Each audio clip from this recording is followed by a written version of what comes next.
This channel does not promote any violent, harmful, or illegal activities. All content provided by this channel is meant for an educational purpose only. অন্যদিকে আবারও জেলায় জেলায় বিক্ষোভে বিএলওরা data এন্ট্রির কাজে তারা এই মুহূর্তে নারাজ, সেটা তারা স্পষ্ট জানিয়ে দিয়েছেন। কমিশনের বিরুদ্ধে অতিরিক্ত বোঝা চাপানোর অভিযোগ তুলছেন তারা।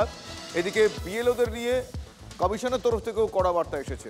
মৃত, শিফটেড, ভুয়ো ভোটারের নাম কোনোভাবে তালিকায় এলে আত্মীয় বা যিনি সই করছেন তার দায়িত্ব বলেই ধরা হবে।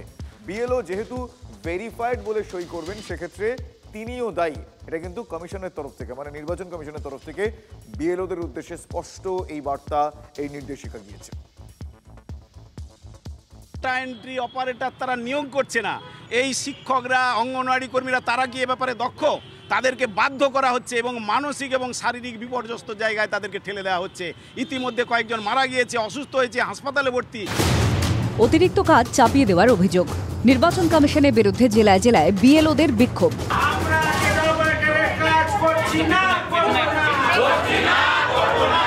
প্রথমে বাড়ি বাড়ি ঘুরে এসআইআর ফর্ম বিলি করা, তারপর বাড়ি বাড়ি এনুমারেশন ফর্ম সংগ্রহ করা, তার উপর আবার ডেটা এন্ট্রি ডিজিটাইজেশনের কাজ। বিএলওদের দাবি, এই অতিরিক্ত কাজের চাপে তাঁরা অসুস্থ হয়ে পড়ছেন, ভোটারদের ডেটা এন্ট্রির কাজও করবেন না।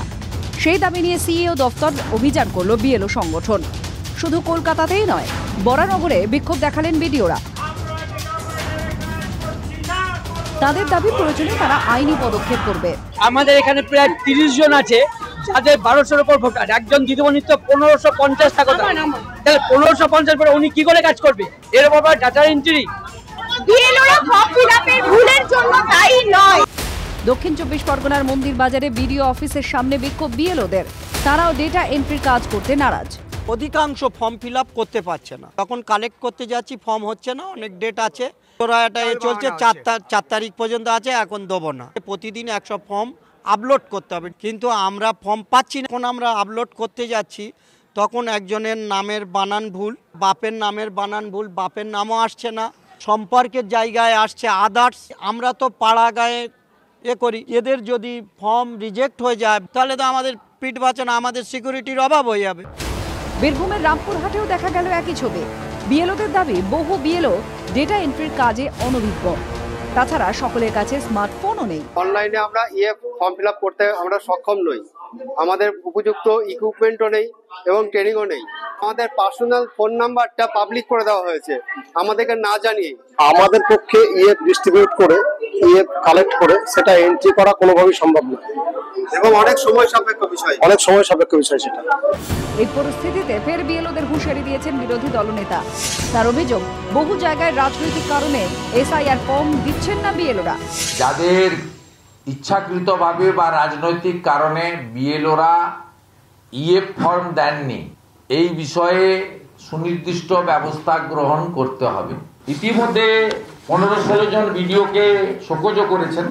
আপনারা যদি ভাবেন মমতা ব্যানার্জি, মনোজ পন্থ আর এক শ্রেণীর চটিচাটা ডিএমরা আপনাদের বাঁচাবে, ওসব হবে না। কমিশন তারা যথাযথ প্রস্তুতি এবং সময় না দিয়ে একটা হঠকারী অদূরদর্শী সিদ্ধান্ত নিয়ে বিএলওদের নামিয়েছেন। গতবার 2.5 বছর ধরে হয়েছিল এসআইআর, এবার 2 মাসে করতে হবে, কারণ সামনে বাংলার নির্বাচন, বিজেপির নির্দেশ মানতে হবে। একে বিএলওদের অভিযোগ, তার উপর বাড়তি বোঝা চাপাচ্ছে কমিশন, আর সঙ্গে রাজনৈতিক দলগুলোর হুমকি হুঁশিয়ারি জারি। এসব কিছুর মধ্যে বিএলওরা কি নিশ্চিন্তে কাজ শেষ করতে পারবেন, নাকি বাংলায় এসআইআর প্রক্রিয়া শেষ করতে বেগ পেতে হবে কমিশনকে? Bureau report, TV9 Bangla. বিশ্বভারতীর ভাষা ভবনে আগুন লেগেছে, আগুন ছড়িয়ে পড়ে, ছাত্রছাত্রীদের আতঙ্ক ছড়িয়ে পড়ে, সেখানে এসি থেকে আগুন লেগেছে বলে এখনো পর্যন্ত জানা গিয়েছে। আমি একটু ডিটেল জানবো আমার সহকর্মী হিমাদ্রির কাছ থেকে। হিমাদ্রি, এই মুহূর্তে আগুন সম্পূর্ণরূপে নিয়ন্ত্রণে আনা গিয়েছে তো? আর কিভাবে আগুন লাগলো, কি জানা যাচ্ছে? দেখো, একেবারে এই মুহূর্তে আগুন সম্পূর্ণভাবে নিয়ন্ত্রণ আনা গিয়েছে। দমকলের একটি ইঞ্জিন সেখানে আসে এবং আগুন আয়ত্তে আনে। বিশ্বভারতী যারা কর্তৃপক্ষ রয়েছেন তাদের পক্ষ থেকে যেটা জানা যাচ্ছে যে এসি থেকে শর্ট সার্কিটের কারণে কিন্তু এই আগুন প্রাথমিকভাবে লাগে। এরপর সেখান থেকে ছড়িয়ে যাওয়ার আগেই বিশ্বভারতীর যারা নিরাপত্তা রক্ষী রয়েছে সেই আগুন দেখতে পান, তারা প্রাথমিকভাবে চেষ্টা করেন আগুন নেভানো। পরবর্তী ক্ষেত্রে দমকলকে খবর দেওয়া হয়, দমকল বাহিনীর কর্মীরা এসে আগুন নিয়ন্ত্রণে আনে। এখন যদিও সেখানে ছাত্রছাত্রীদের মধ্যে একটা প্যানিক রয়েছে, যেহেতু আগুনের মতো একটা ঘটনা ঘটেছিল ছিল সাত সকালে। স্বাভাবিকভাবেই নিরাপত্তা রক্ষীরা রয়েছেন, অপ্রীতিকর কোনো ঘটনা যাতে না ঘটে সে কারণে। ধন্যবাদ হিমাদ্রি। ভারতী কর্তৃক আমরা খবর পাওয়া মাত্র তৎক্ষণাৎ সেখানে গিয়ে পৌঁছায় আমাদের ব্রিগেড ভেহিকেল MP-397 নিয়ে, এবং সেখানকার ফার্স্ট ফ্লোরে ব্যালকনিতে স্প্লিট এসির যে আউটডোর ইউনিট সেখানে আগুনটা লাগে, এবং তৎক্ষণাৎ গিয়ে আমরা সেখানে ডিসিপি চার্জ করি এবং আগুনটাকে নিয়ন্ত্রণে নিয়ে আসি। ক্ষয়ক্ষতি তেমন কিছু হয়নি।